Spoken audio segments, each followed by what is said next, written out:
of what friends or allies its neighbor is going to make. And they can be sometimes uncomfortable allies and friends. But we don't go to war over it. Now, what is it that leads Russia into this long, protracted war about NATO expansion? Well, I assume that the people who assembled here, they are political scientists. They are interested in following the international developments. And if this is the case, then for the last 20-some years, they should have understood the reasons why we are concerned about the Western policy towards Russia. Yesterday, I think, the French ambassador to Israel, who was personally participating in the discussions between the Western leaders and Gorbachev, he confirmed that there was a commitment not to expand NATO. He added, but this does not mean that Russia is right what it's doing in Ukraine. But between the lie about not expanding NATO and the events which a year ago, so many, including not about oral promises, but about some commitments on paper. In OSCE, Organization of Security and Cooperation in Europe, during a summit in Istanbul in 1999, the political declaration was signed by the presidents and the prime ministers, which said security is indivisible, and the OSCE participants are all committed to equal the indivisible security. Then they stated that each country is free to choose alliances, but in doing so, no country can strive to strengthen its expense of the security of others. Another principle was signed by the presidents and the prime ministers, according to which no country and no organization in the OSCE region can pretend to dominate militarily. If you read it again, it's clear that NATO violated all these commitments. By the way, it was in 1999, and then it was repeated in 2010 at another OSCE summit in and when we you to increase your security at the expense of our security, can you stop expanding NATO? This is difficult. But Minister, what does wait a second. If, look, which I'm trying to answer, that means that you don't know what I'm telling you now.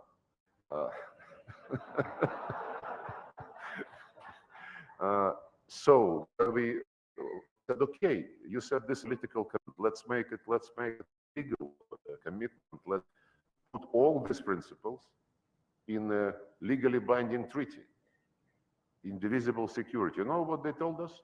They said, you know, legally binding guarantees of security can only be obtained inside NATO.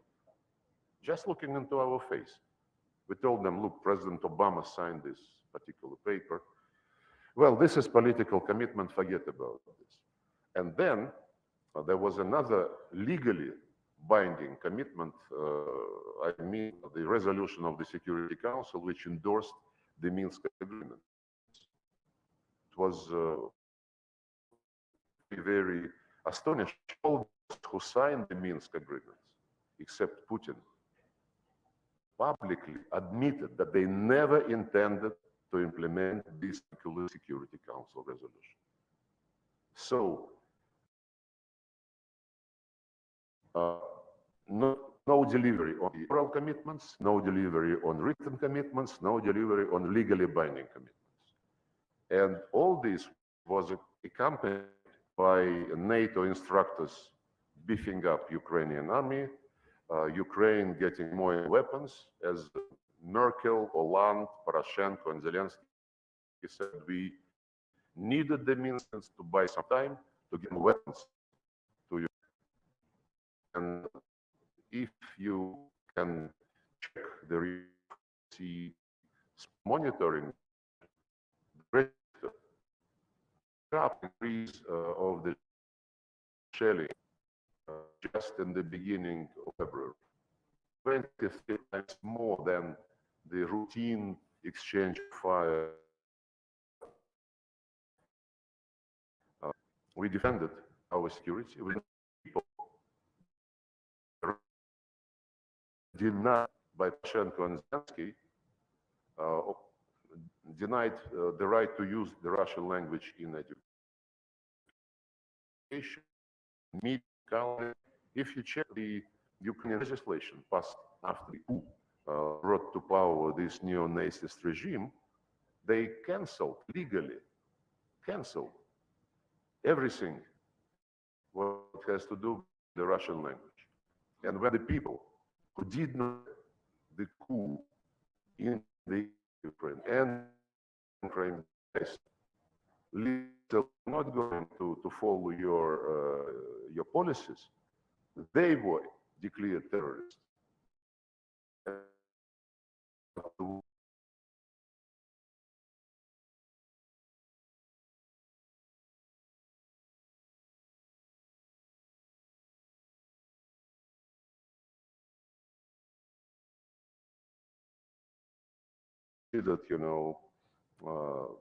the way to stop this. And it was not very difficult to implement the Minsk agreements. It was about the special status for a small part of the east of Ukraine, much smaller than the territory which is controlled by the Russian army now, much smaller. But they didn't want to do this because the special status to be given to this small territory included the right to use the Russian language. And this in itself was considered a taboo by the Nazists who took the power in Ukraine through a coup. Then there was the right to have some local police, which is nothing unusual, and then the right to be considered prosecutor.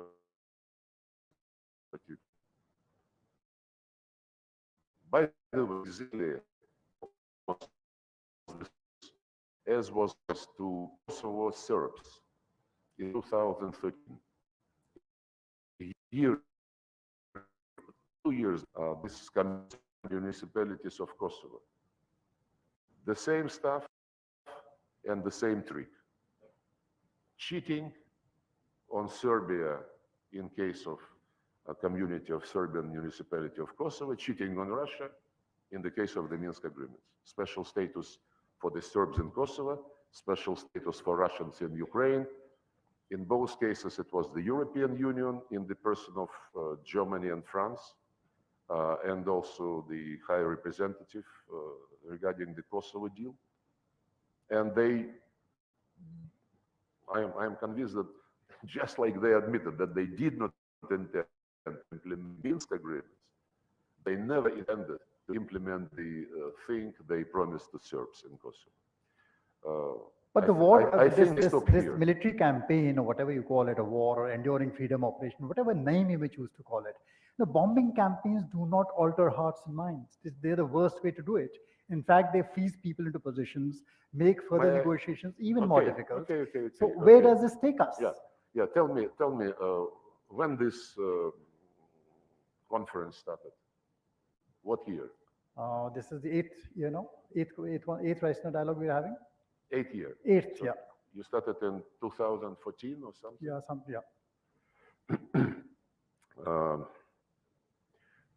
Have you been interested during these years what is going on in Iraq, what is going on in Afghanistan? Have you been asking the United States and NATO whether they are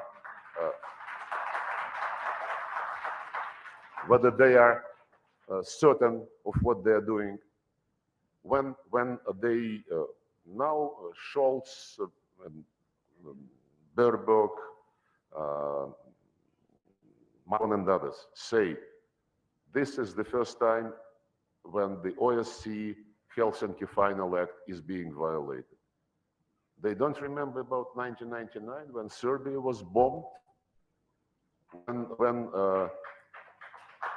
Joe Biden, being a senator at that time, he was bragging that 1 year before the bombing of Serbia, I promoted this approach. And I believe that we have to bomb them out into peace. When Iraq was ruined as a state, after Colin Powell showed a vial with some powder, and then a few years later, Tony Blair said, yes, it was a mistake. What to do? No, but that is a lesson which needs to be learned. Wait a second.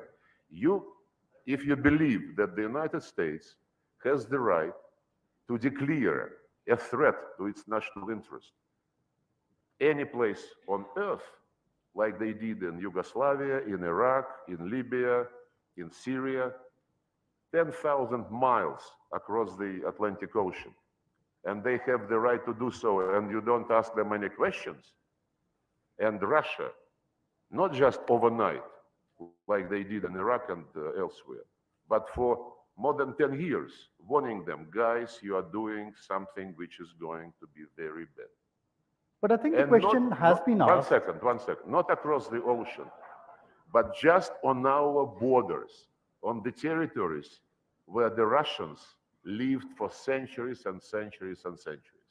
So if it is not a double standard, then I'm not a minister, you know. The question has been asked, and the experience in Iraq, Afghanistan, everywhere has been that it does not make sense to get into these long, protracted wars to defend these kinds of interests. US did not succeed. Why do you think Russia will succeed? Well, you being the head of such distinguished audience, I fail to understand why you don't understand. It is no. My simple question, Minister, is what is the end game? It is the war against everything Russian in Ukraine. Can you imagine that for example, in Ireland, they cancel the English language, or in Belgium they cancel French, or in Switzerland they cancel German? Can you, or in Finland they cancel Swedish? Can you even imagine this? Of course not. But nobody lifted a finger, not the small one, not the middle one, when the Russian language was totally cancelled in Ukraine. We have been knocking on all these doors.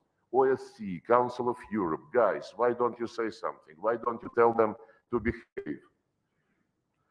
And during all these 8 years, I don't recall that your conference was addressing this problem.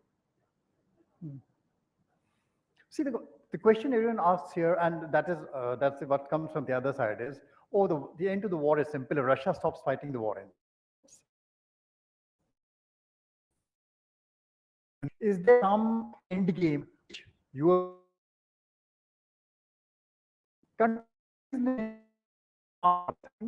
what is happening?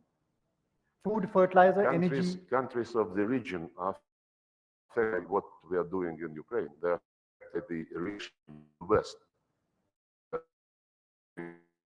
After we have warned them for decades, you know, that they should stop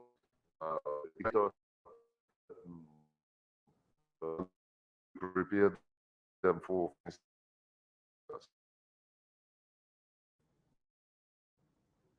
I just participated yesterday in the G20 ministerial and shouting in the microphones, Russia must, Russia must, Russia must, and all the developing delegates, they were also saying, you know, we want to stop the war when Russia is ready to negotiate. If you are really interested in politics and in the root causes of this particular situation, then you would know that Biden, Blinken, Stoltenberg, Borrell repeatedly stated that Russia must be defeated on the battlefield. Russia must suffer strategic defeat. And this, they say, is existential for the West in the context of global domination. It's a very blunt admittance, I would say. So both sides, the way I look at it. One second. And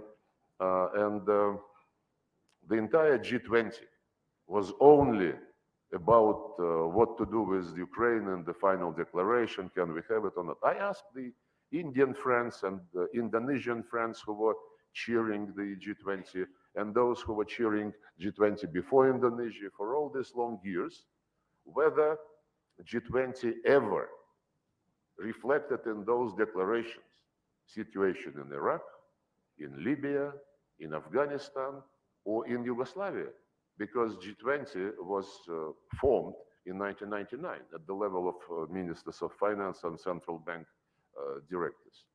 And in 2008, it became Summit G20.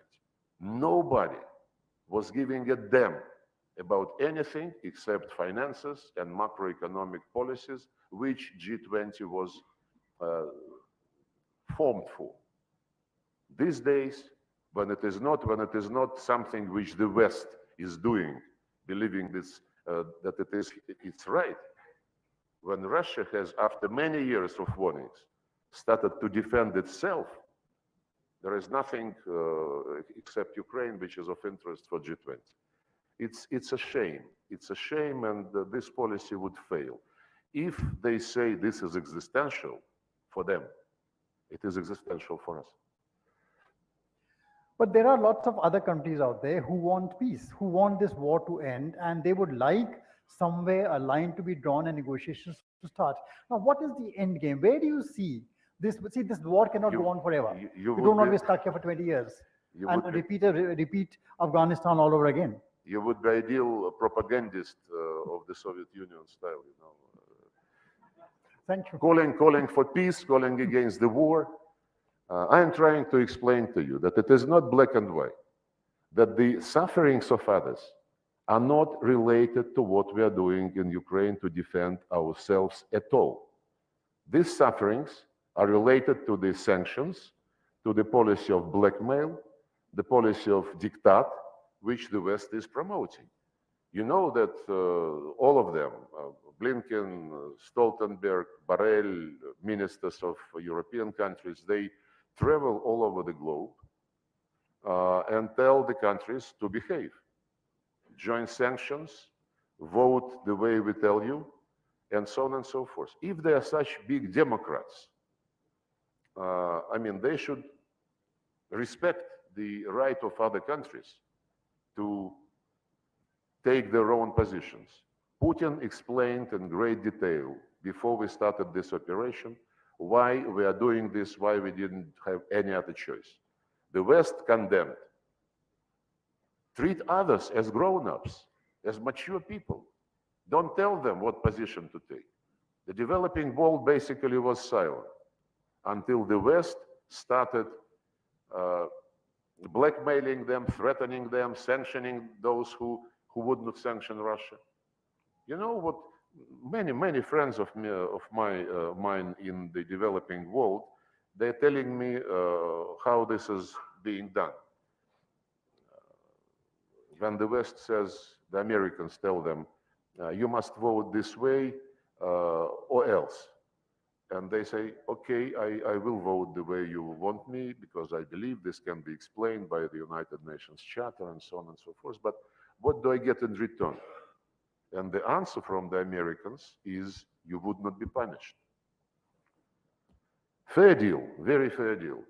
Then I have quite a number of friends in New York, and when I was there for the last General Assembly, I talked to them, and they were, many, if not most of them, were saying that they fully understand what is going on, and that we should not be angry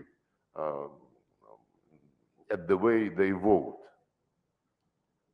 And they told me what arguments the Americans have been using when they persuaded people to vote in the General Assembly against Russia. The arguments were very straight.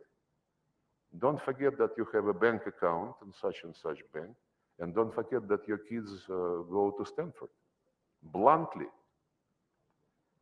And I'm sure that there are many people in this room who know that this is true. So, Minister, we're running out of time. So, just a last thing before I pass on for two quick questions from the audience. See, I agree that smart bombs don't exist, smart sanctions don't exist. No matter how much bombing you do, nothing is going to work out.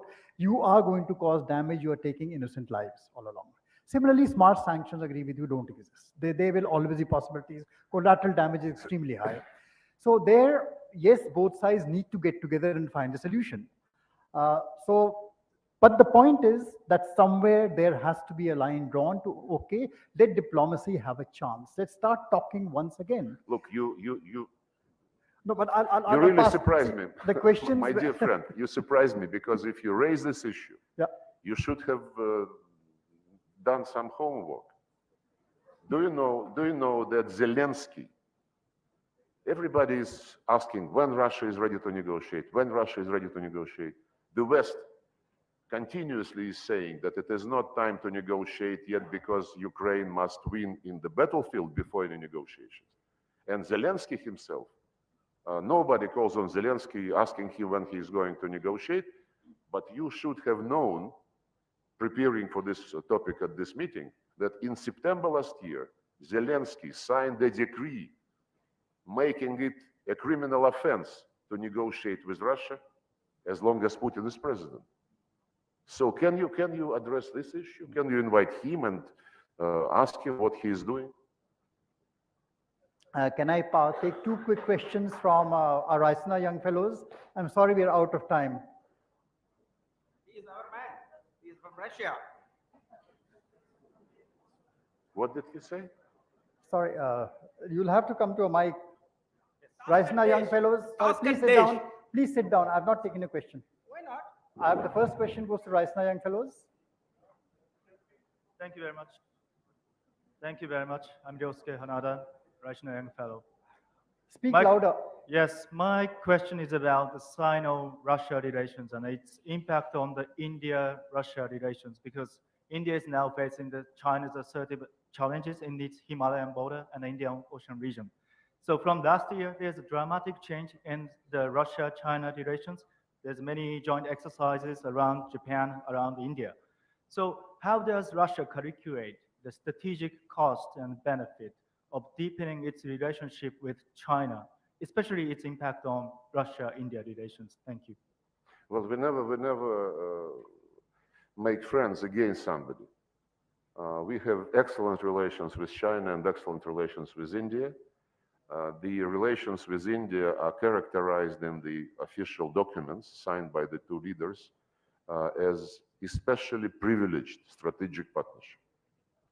I don't know whether any other country has the same status on paper officially with our Indian friends, but this is what we believe is reflecting the reality, be it economy, be it technology, be it military cooperation, military technical cooperation, culture, humanitarian ties, educational ties, and we have relations with China that, you know, they never been that good from the very beginning of the existence of China. And we are interested in these two great nations to be friends. And we are trying to be helpful. It was at the initiative of my great predecessor, Evgeny Primakov, that RIC was created, Russia, India, China, Troika. He initiated this, and this was the beginning of the process which eventually culminated in BRICS formation. And now BRICS is very popular among about 24 countries who would like to join. But the momentum was ensured by the decision to create this Troika, Russia, India, China. And you might not hear about this as much as of BRICS, but this Troika continues to function. We met last year, and we are going to meet this year again at the ministerial level. I think it would be 21st or 22nd meeting already. Experts in economy, in trade and technology also meet. Think tanks people meet regularly. They were supposed to meet actually sometimes this spring, but then our Indian colleagues asked for some postponement. My feeling is the more they meet, the better. And RIC is a platform for India and China in our presence, because they might not feel themselves comfortable being one-on-one all the time, to find some additional common grounds. BRICS is another platform. And of course, we strongly supported India joining Shanghai Cooperation Organization, including from the point of view of providing another place where India and China can cooperate together and can look for some common solutions. So, and we will continue this policy. We never engage in playing any country against any other country. And this is, unfortunately, what is being tried by some other outside players in the context of so-called Indo-Pacific strategies, in the context of AUKUS, in the context of using Quad, not for economic purposes, but trying to militarize Quad. The idea promoted by our American friends of ASEAN plus Quad is openly aimed at ruining East Asia summits. In other words, it would be East Asia summits minus China and minus Russia. These are the questions which I believe you should address more openly and honestly. Those are the risks created for this region. Russia would always be in favor of bringing people together, like we do in many other countries. Second question over there. Minister, my Raisina question is Dialogue. very simple. Yeah. Hi, my name is Mridula and I'm from India, another Raisina young fellow. Just a related question on how the war has affected Russia's strategy on energy, and will it mark a pivot towards Asia? And if it does, how is India going to feature in it? Can you repeat this? The What- acoustics is How has the war in Russia, how has this war affected Russia's energy interests? Is energy. it energy? Is it pivoting towards Asia? And is it the deepening relationship about gas into India and all that she's asking about? The war which we are trying to stop and which was launched against us using the Ukrainian people, of course, it influenced the policy of Russia, including energy policy, and the blunt way to describe what is the change, what changed, we would not anymore rely on any partners in the West. We would not allow them to blow the pipelines again. By the way, we asked for investigation, and immediately this investigation request was denied. The Americans called it a nonsense, and when Seymour Hersh published his findings, you saw what the reaction of Europeans and the Americans was.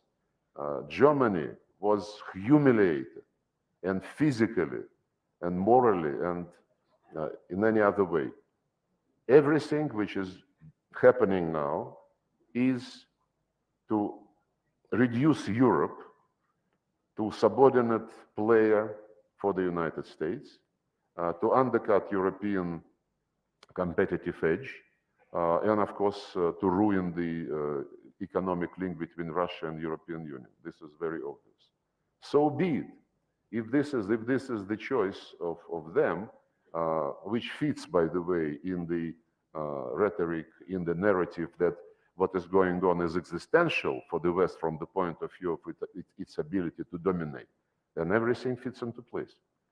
Thank you, Minister. And the energy policy of Russia will be oriented towards reliable partners, credible partners. India and China are certainly among them. Thank you so much, Minister. It was great talking to you. A pleasure having you here in Raisina. I hope next time we meet in Raisina, we meet in less